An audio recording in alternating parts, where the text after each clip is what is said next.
Okay guys, we're starting on the last unit of study for us this year since the AP College Board has opted to knock off the last two units of study, chi-square test and linear regression test this year due to schools being out because of the virus. So we're going to finish this last unit. It's 3 chapters long. The first one, chapter 22, is the longer of the 3 because it sets the stage for how means work differently than proportions do.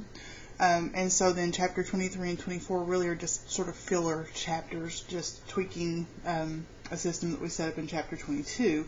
So those will go by really quickly. So we start with just kind of going back to chapter 17 when we first learned the central limit theorem. We learned that under the right conditions, if we have random samples, if our observations are independent, or less than 10% of the population override, and if we have a large enough sample, which for means we have to check for at least 30 for an unknown population in our sample size, and for proportions means our NP and Q has to be at least 10.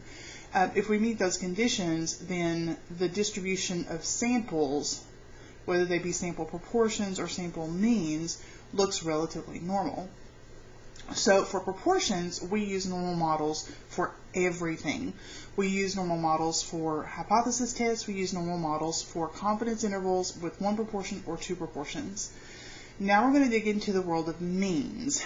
And the world of means has less messy computations. So that's the good news. We got the worst behind us. The proportion work is the harder of the 2 sets of work.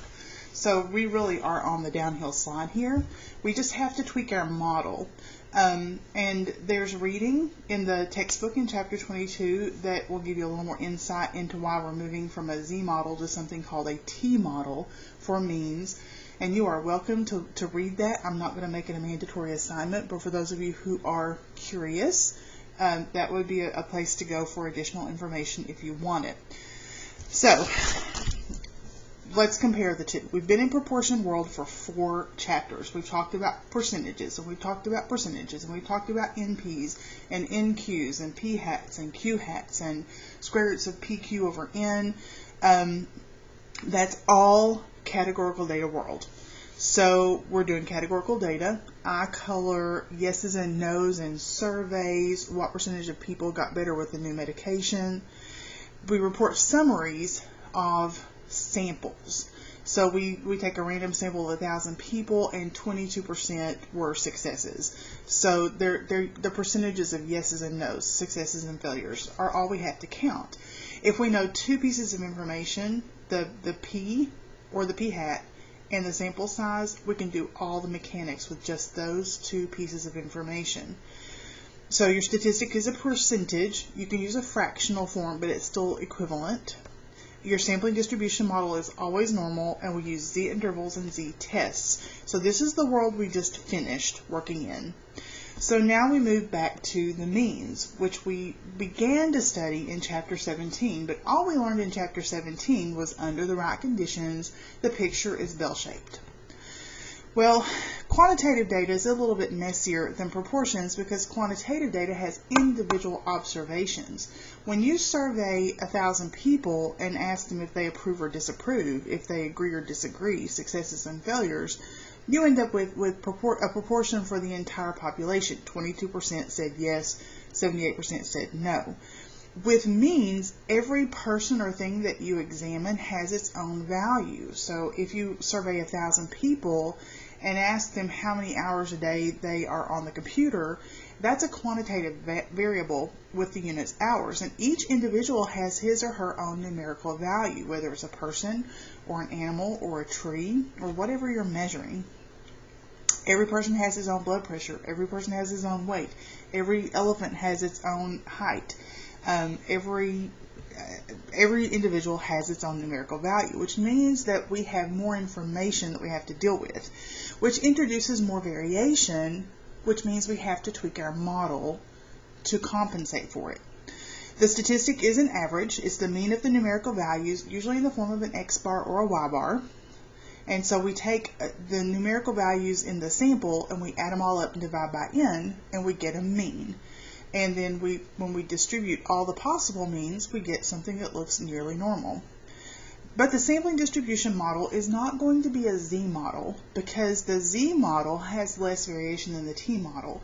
And the T model, which we're going to meet today, it looks like the Z model. It's still a bell-shaped curve. It's still normal looking, but it has more variation involved than a Z model does, which means we have to have an additional parameter that depends on the size of our sample.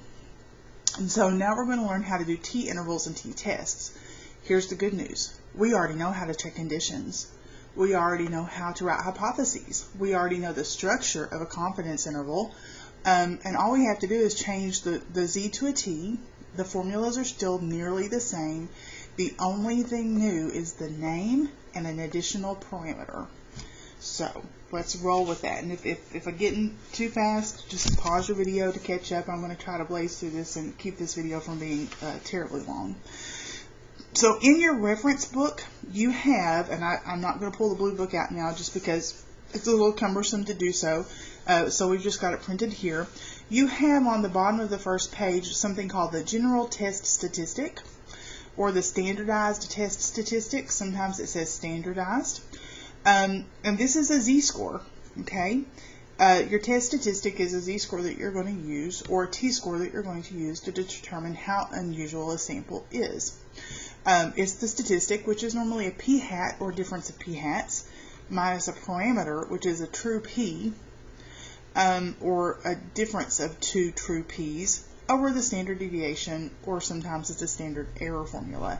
Observed minus expected. Let me jot that down. We've been thinking of this as an observed statistic minus the expected value in the parameter over the standard deviation or the standard error. So this is the formula for Z-score we've been using since chapter 5. A specific version is here. If we're dealing with p-hats and we're going to say run a hypothesis test for a proportion, then we would use the observed p-hat minus the expected p over the standard deviation formula. So this is the formula we're accustomed to using. This is the specific form of this generalized version. So we get into T-world, and you'll notice that the structure is exactly the same. In the top, instead of a p-hat, we're going to use a y-bar. It's the observed mean from a sample that we've collected, minus the mean of the population. Technically, that should be a pi. We don't use pi because a lot of people find it confusing. It really should be a Greek letter because it's a parameter. So we're going to move back to the mu. Mu is the mean of the population, no subscript, over the standard deviation. So you'll recognize this formula as the standard deviation formula that we learned for means back in chapter 17. So this is not new. We have used this. We actually used this on the test yesterday to work the problem involving means. So it's not a new thing. The new thing is we're going to actually now use it to calculate something called a t-score, which is exactly like a z-score. It's exactly the same structure. So we're not going to panic. We're just going to change the name. So what about this t-model? How is it different from the normal model?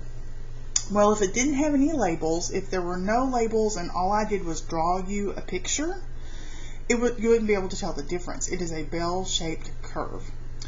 But I'm going to go back to this formula here. When we do computations in P-world, all we need to know are two things. If we know P or P-hat and we know N, we can calculate the standard error. So we use the same numbers for the top as we do for the bottom. We're just using P's and N's, and Q's we can calculate from the P's.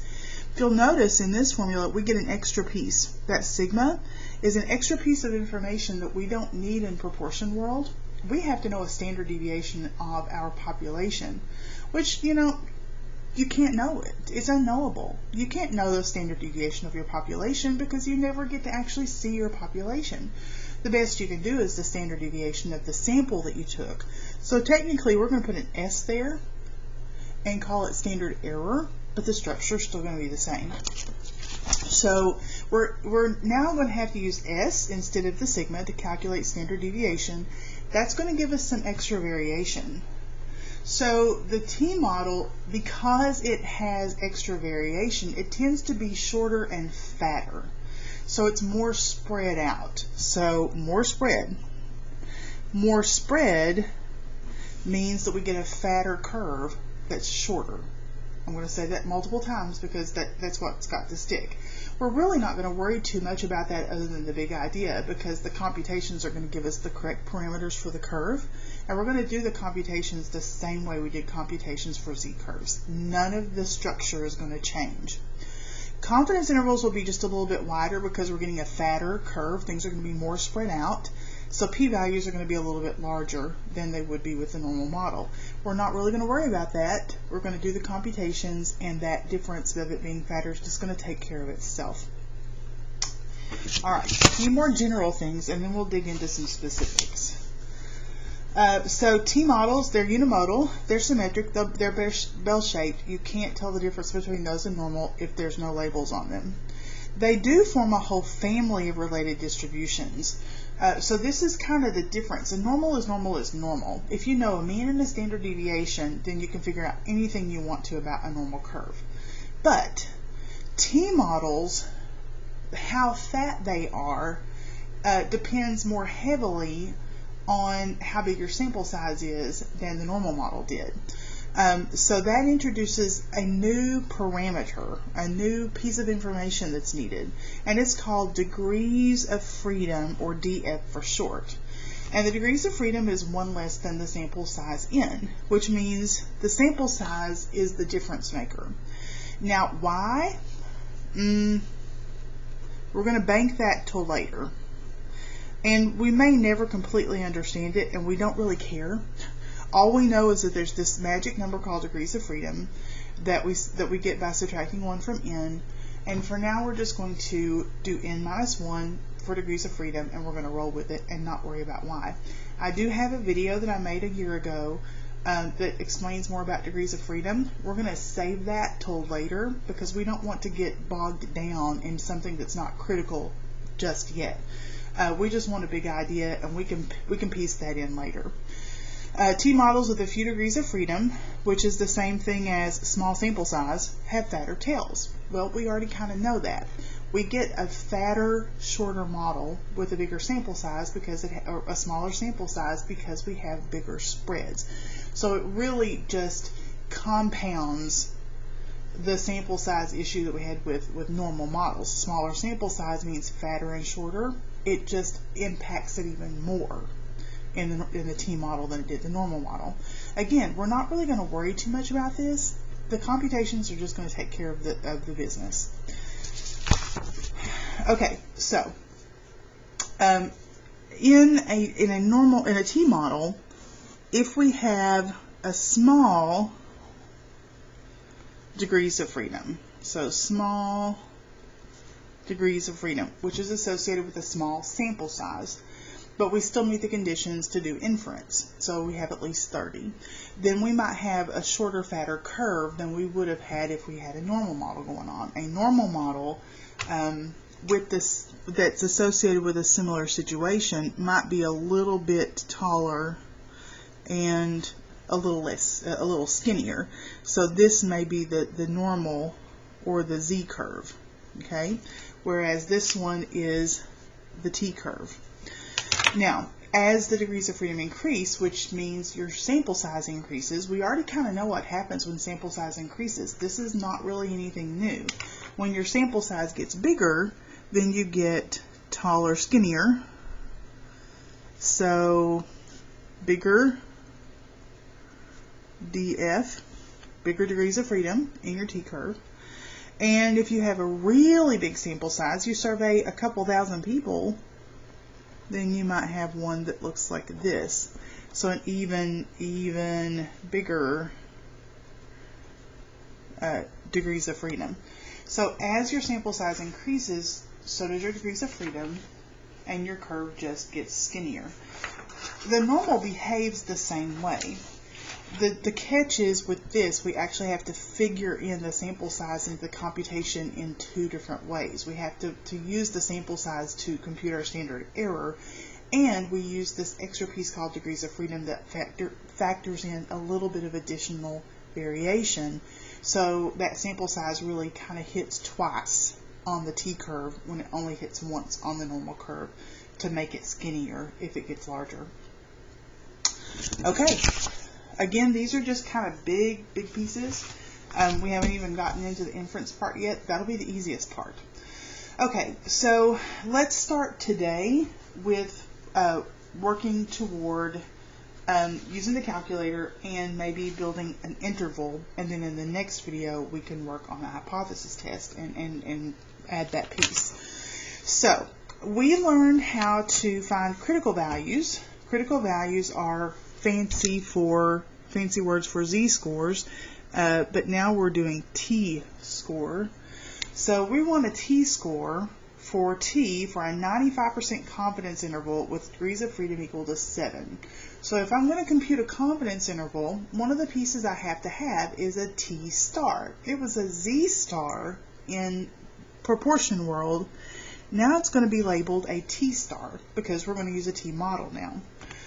Okay, I'm thinking that I should have keys on the calculator that are really similar to what I had with normal. They're gonna be in the same list. So menu and either probability or statistics, and go back to the distributions menu. So you're going to the same menu you have been going to for months for normal curve calculations.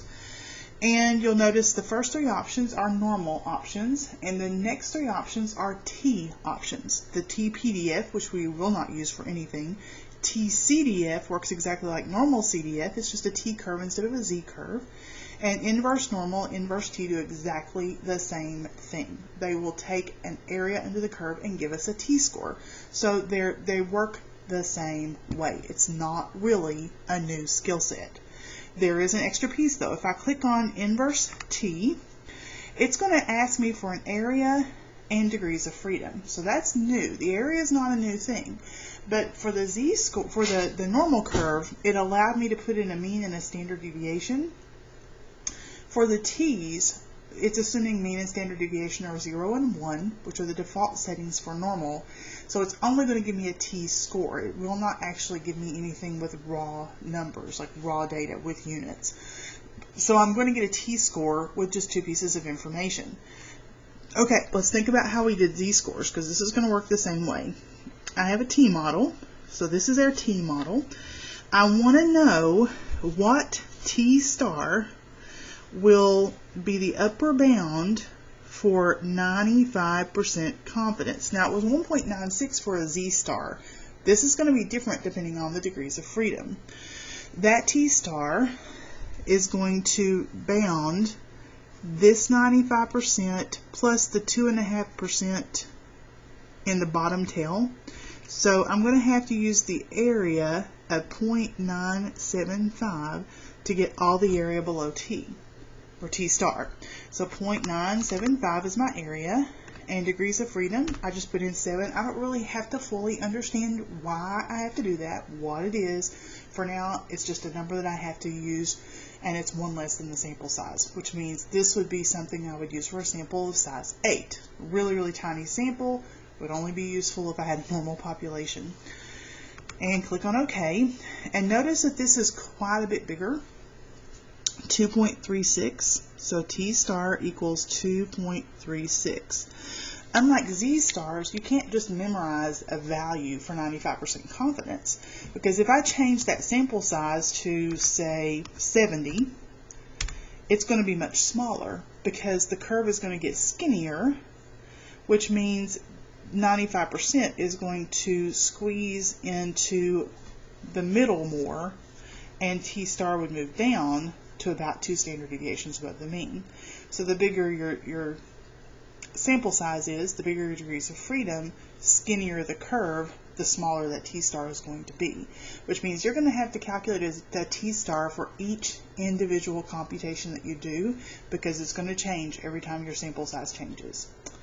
Okay, let's do one more for practice. We want to know the critical value, that's a t-star, for 99% confidence interval with a degrees of freedom of 102. Okay, so I want 99% confidence So 99% in the middle. That means there's 0.5% in the lower tail. So to get T star, I need to use an area of 0.995. Alright, menu, probability or statistics, distributions, inverse T. The area is 0.995. Degrees of freedom is 102. That is a T star of 2.62.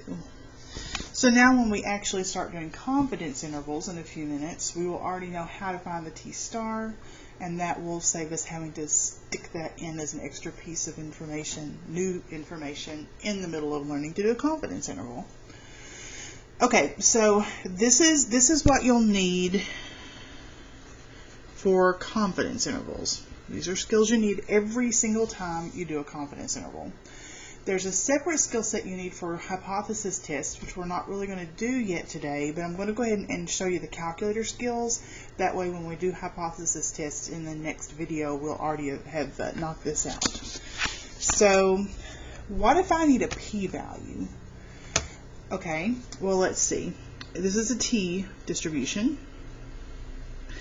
I want to know a p-value for T is less than or equal to 2.19. So 0 is here in the center. I'm in T-score world, which is just like Z-score world. It's just a standardized score. In standardized world, 0 is in the middle, and we count by ones. So 2.19. So 2.19 is about there. We want to know the p-value, or the probability of getting a T-score lower, of getting a t-value lower than that. So we would do a computation if we ran a hypothesis test for means that looks like this. It's exactly the same picture that we would have used in a 1 proportion Z test, but now it's going to be a 1 sample T test in the future. And I've got degrees of freedom of 41. We sometimes just jot that down beside our graph. We want to know the area. Well, area under curve is just a calculator command. So let's go look for that one. Menu, and either probability or statistics, it's the same menu. Number 5 for distributions, and TCDF is going to give me the cumulative density, how much stuff, how much area is under the curve. So number 5, we have a lower bound of -infinity, upper bound of 2.19. You'll notice that you don't get the option here of putting in raw scores. You can't put in the mean and standard deviation, which means you can only use this computation with a T-score. It must be standardized.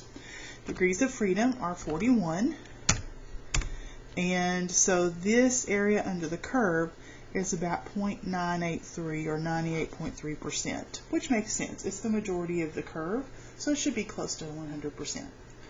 So the mechanics are only going to change in that we're going to use a different standard deviation formula or standard error formula when we run our mechanics, and how we do our probability, our p-value, changes to a TCDF instead of a normal CDF. That is the only change. So it's a really easy transition to make. Alright, let's do this last one. Snuck a little algebra in here. There's a couple in the textbook like this just for funsies, so we'll have a little algebra review while we're at it. So this is a T curve with 12 degrees of freedom. We want to know the p-value for absolute value of T is greater than 2.33. What the heck does that mean? Oh, absolute value is distance from 0, right? T's distance from 0 is bigger than 2.33. Oh, okay. So 2.33 from 0 is here-ish. And I want to be a greater distance than that from 0. So that means greater than is away from 0. And I also can be greater than 2.33 units from 0 in the other direction.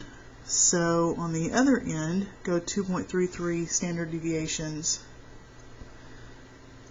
in the other direction, and all of that is a distance of greater than 2.33 from 0. In algebra world, we would rewrite this as T is greater than 2.33 or t is less than negative 2.33. A little throwback to your Algebra 1 days. So we want that combined area under the curve. Okay, well, if we find the area under one end and double it, then that'll give us the total. So I propose let's do the left end. And the reason for that is because when I pull up the tool on the calculator, negative infinity is already going to be the lower bound, so it's going to save me some work. So probability distributions, TCDF number 5, the lower bound's negative infinity. Oh, negative is negative 2.33 there on the lower. Negative 2.33 is the lower bound, or upper bound, sorry. I'm doing this left end for right now. Degrees of freedom is 12. So this lower part down here has an area of 0.019. That means this upper section of here has an area of 0.019. So if I double 0.019, I get a total of 0.038 for the area total. So we would use this computation if we were going to compute the p-value for a two-tailed test. It's the same work that you would do for a p model and a proportions and a z-test. We're just using a different key on the calculator. So minor tweaking, it's not terribly new. Okay, let's move on. So, fiddle with my papers here. I think I have some extra, I've got extra pages. Bear with me. Here we go. I had some extra pages that I didn't need stuffed in there. Okay, so we're going to do inference with a t-model now. We're going to do confidence intervals and hypothesis tests. So what do we need? Well, the first thing you do before you run an inference procedure is you check your conditions. This is not new. We already know we need to check for a random sample or a randomized experiment, or at worst, we assume we have a representative sample of the population. N needs to be no more than 10% of the population, or you can check for independence among your observations. So each observation is independent of the other observation. Each person's ACT score is independent of each other person's ACT score. And then this third condition, P, really careful here. We are so accustomed to checking NPs and NQs that it's just automatic. There are no P's and Q's in quantitative world. We check sample size, which is easier in this world. We don't have to do any data crunching. So this is going to be faster than what we've been doing. So two things could happen for the nearly normal condition. If your N is smaller than 30, then your data must come from a distribution that's unimodal symmetric, preferably normal. And so in order to check to see if it is, you would have to actually draw a histogram. So what we hope for is that we know that our population is normal. If our population is normal, then we can go with a sample size of even as small as 10 and just argue that the central limit theorem says because it comes from a normal population, 10 is sufficient. If we don't know what the population looks like, then we can take a look at our sample, and if our sample makes a histogram that's unimodal and symmetric, then that's evidence that we think our population is not skewed, and therefore we can get by with something smaller than 30. So this one requires a graph. Now you can do a histogram, you can do a dot plot, you can do a box and whisker plot, you can do something called a normal probability plot, which is actually something that the calculator does, but you have to show it. You must show the graph. So there's the extra piece. So the worst case scenario, you might have to draw a graph and argue that the graph is unimodal symmetric. If your graph is skewed and your sample size is smaller than 30, you really shouldn't do an inference procedure. It's not going to give you dependable results. But this is what we hope for. This is what we want. So this is what we hope for. We want a sample size of at least 30. If we have a sample size of at least 30, it really doesn't matter at all what the population looks like. The central limit theorem assures us that the sampling distribution is approximately normal. And that's the one that we want to hope for on the AP exam. Typically, you get a sample size that's big enough to argue that. If not, then we've got to draw the picture. So we'll practice both ways and make sure we've seen both sides of the coin. Alright, so this is not really new except to tweak this third condition. Checking conditions is old business, old news. So we're just refining our work. Now, finally, we're ready to actually do a procedure. So we're not going to do a procedure, we're going to interpret a procedure on this one. Data was collected by child development scientists, produced a confidence interval for the average age in weeks at which babies begin to crawl. This looks like computer printout. So we're going to start with this easy stuff. Somebody's already done the procedure, already used a calculator, used a computer program to run a confidence interval. So we're going to assume that they checked conditions first because we're not actually running the procedure. A t-interval for predicting the mean of the population. So the goal is to predict the average age at which babies begin to crawl. And they're using a sample to make a prediction for mu. And again, I would use a different notation if I were writing it myself because it's so easy to put a y-bar there.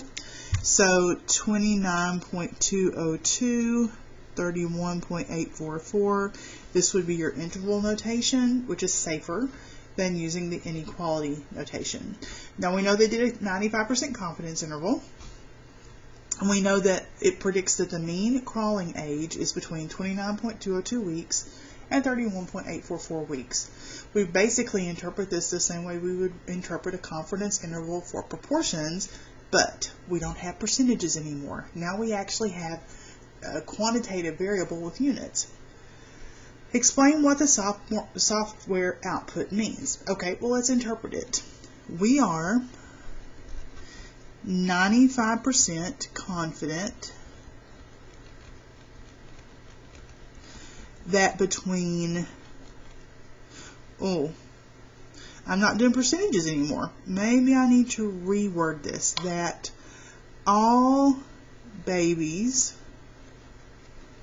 have an average crawling age of between 29.202 and 31.844 weeks. Make sure your units are there. Units need to be there. Okay, so this is part one. Interpret the interval. It doesn't sound much different than what we did with proportions, but these are generally easier to write if you start with confident that all something and then you end with your actual interval with units included. Okay, last piece. What is the margin of error? Okay, well, I like a picture. So, margin of error, well, we have a lower bound of 29.202. We have an upper bound of 31.844. In the middle is the y-bar. So whatever the average age was of the sample that was collected. We don't know the sample size. We have none of that information. The margin is the distance from y-bar to the lower bound or y-bar to the upper bound. So basically it's half the distance between those two numbers. So I could find the distance between them, the difference between them, and then divide by 2. So I'm going to do 31.844 minus 29.202. That's the distance between them. And then I'm going to divide by 2. So just a quick computation will do it. So get a fraction bar, 31.844 minus 29.202 over 2 is 1.321 weeks. So the margin of error is about 1.321 weeks. Now, extra little bit of a little bonus knowledge here, if you're interested. if you wanted to know y bar, the actual observed mean from the sample, you can average the lower and upper bounds to find that midpoint. So add them up and divide by 2 and you would get the average, or you get your y bar. Okay, so that's just an interpretation problem. Now let's actually build one ourselves. So before we dig into a context, let's look at the format. So it's the same structure as a 1 proportion z interval. Instead of a p hat, you start with a y bar. That's your point estimator. That's your y bar from your sample.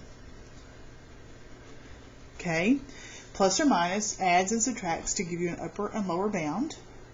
T star instead of a z star. But we already know how to find that. We just looked at that a few minutes ago. Now this is actually supposed to be a subscript. It looks kind of funky there. It's a little too big, but it's actually a subscript on the T star, because what your T star is depends on your degrees of freedom. So it's always going to be one subtracted from your sample size. And then multiplied by the standard error. This is the standard error formula that we've used before. We've replaced the sigma with an S because we will never actually know the standard deviation of the entire population. If we knew the entire population's standard deviation, we wouldn't need to do an inference procedure. We would just know the information. So we're making a prediction of the population based on a sample. So all we have is the standard deviation from our sample. So this is the standard deviation from the actual sample. And typically that's going to be given to us unless we actually have the raw data and we can stick it in the calculator and let the calculator crunch those numbers. Okay, so now we're ready to substitute some numbers in for a real problem. So we are going to try to lure some shoppers downtown. So the city builds a new parking garage in the Central Business District. The city plans to pay for the structure through parking fees during a 2-month period or 44 weekdays. That sounds like N. Daily fees are collected and they averaged $126. That's an average of 44 days. So that's a sample statistic. That's our sample y bar. With a standard deviation of 15, that's the standard deviation of the sample of 44 days. That's the S. And we know degrees of freedom is n minus 1. And since n is 44, we know that we have 43 degrees of freedom here. That's all the information that we need in order to build a confidence interval.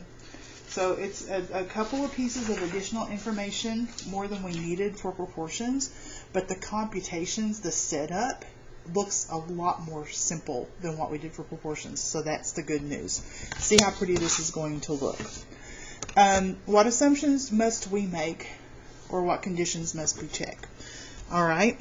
Did they do a random sample of days? Did it say so? No, they just picked a 2-month period. So we don't know that those are a random 44 days. So we're going to assume, since we don't know, these 44 days are representative of all days. They looked like any other 44 days fees that we could have looked at. Okay, I'm going to make that assumption. And 44 is less than 10% of all days that this parking garage can be open. If they're, surely they're going to be open for more than 440 weekdays. Otherwise, why would we have spent the money to build it? And then the third one is a sample size. Well, 44 is bigger than 30. Hooray! So 44 is greater than 30. So central limit theorem guarantees a nearly normal or approximately normal distribution. So no numbers to crunch on this one. You just have to tell what the central limit theorem says about it. That's what we're going to hope for on the AP exam. All right, check, check, check. So a T model can be used And we said nearly normal back here. It's about shape. If the shape is right. And the shape is right by central limit theorem, so we can use this refined T model that's better than normal, but it's so similar that this check is going to confirm that a T model can be used. So we will create a one sample T interval. Do not say a one proportion. There are no proportions in this problem. There are no percentages. This is quantitative data. So you have to refine your terminology. So structure is exactly the same. The only difference is the third condition, the name of the model, and refining our name of procedure. That is not real hard. We can make that switch pretty easily. Okay, so we've checked conditions. Conditions check. So now we can actually do the confidence interval. So that's y bar plus or minus t star with some degrees of freedom times s over square root of n. That's my formula. I know that y bar was the mean daily money, so $126, plus or minus t star for 43 degrees of freedom. I've got to find that. Okay, so 90% confidence. Let me do a little work in the margin here. If I have 90% in the middle, that means there's 5% on the end. So to get this t star, I need an area of 95%. So let's find the inverse t command. Menu, probability, distributions, inverse t. So we have an area of 0.95 and 43 degrees of freedom, one less than the sample size.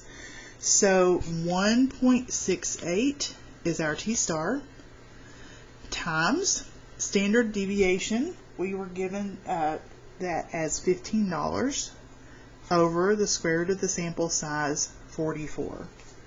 Ta-da, there it is. So that's much less messy than what we did with proportions. Okay, to finish it, you've got two choices. Type it in the calculator just the way it looks with the plus, type it in with the minus, get your two boundaries. There's also a nifty tool. We like nifty tools. So menu, statistics, confidence intervals is number 6. Now, I don't have a one sample t interval, I have t interval. That's the one I'm going to use because it actually works for a one sample t and a paired t that we'll learn to do later. So we're just going to go for t interval because the only other option for t is a 2 sample. We don't have 2 samples, we just have one. So number 2, t interval. Now I have some options. Either I can calculate the interval based on the actual data, which I don't have. Sometimes I actually get the data, like all 44 days, and I get the numbers for what their daily parking fees were. And I put that in a spreadsheet, and the calculator will do all the computation. Or I can do that drop-down box and change to statistics. I have summary statistics on this one.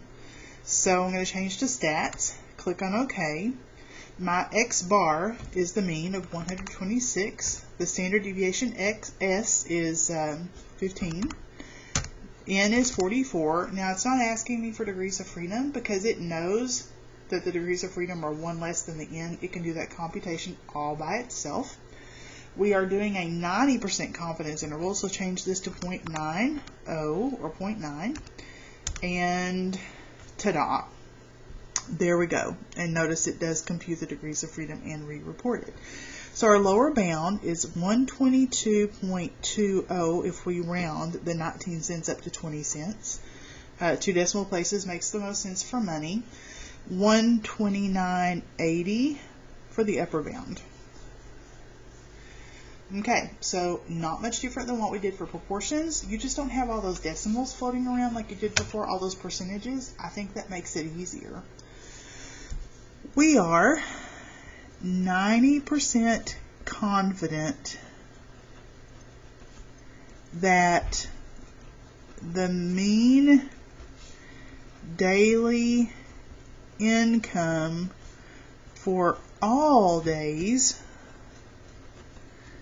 in this parking lot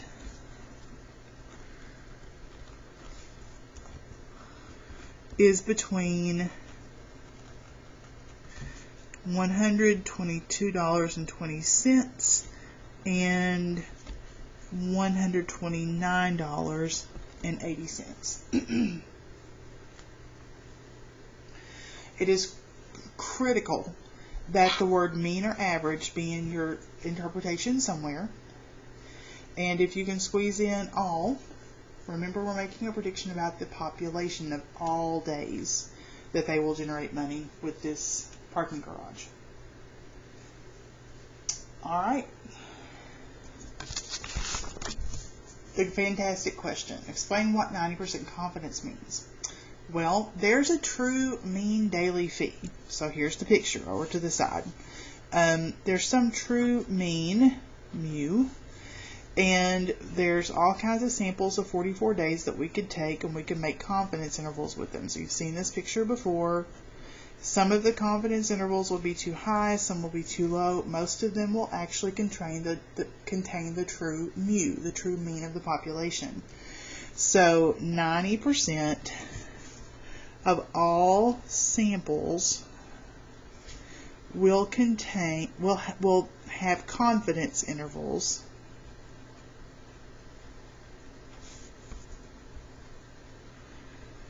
that contain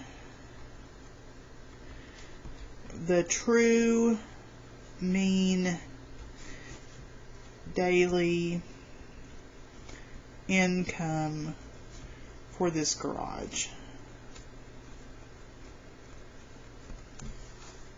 So not any different than what we did for proportions. We're just talking about means instead of percentages now.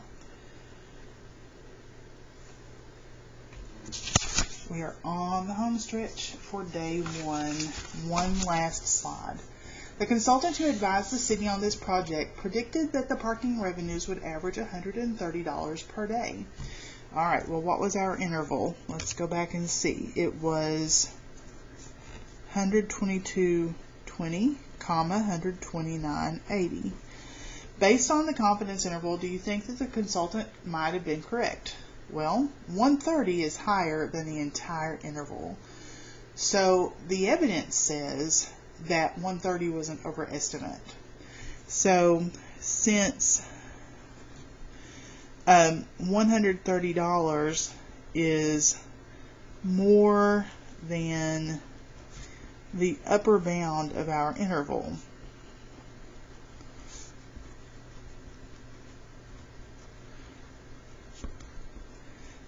the evidence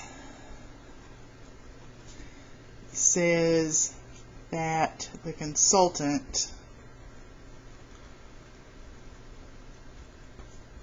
overestimated the parking revenues.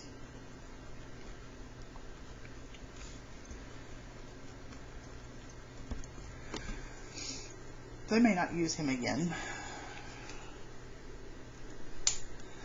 Okay, that was long, but that was the worst one. All the rest of them from here on out are going to be shorter, and we're just going to keep kind of filling in the blanks of the tweaking when we get information in a different way, what the hypothesis test looks like. So the worst is over. Some practice for this first day. On page 597, you've got the day one homework, and I will get back to you with day two next week.